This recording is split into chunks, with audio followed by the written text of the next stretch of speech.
Bông hoa này rất đẹp các bạn ơi, giờ cũng đèn xanh như này.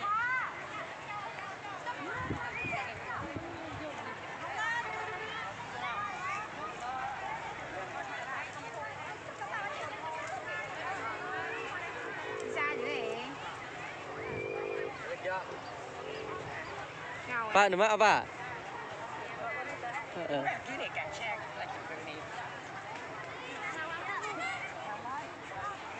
Ini kan ini.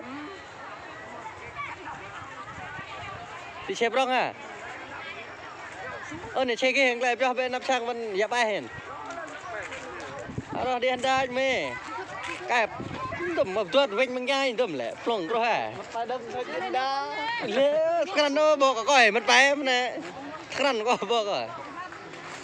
Phá đại khoang trương nó hot. Thì tội sang cái bên đó đạo ăn đấy. Là thôi bà như.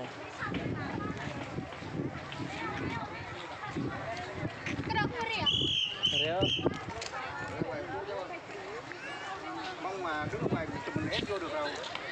Đi đóng rồi ngày mai người ta còn cho chứ.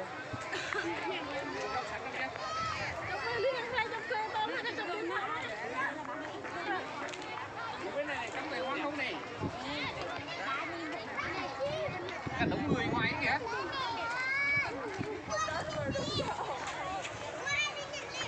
Đẹp quá các bạn ơi, bông hoa này đẹp quá nhìn nha.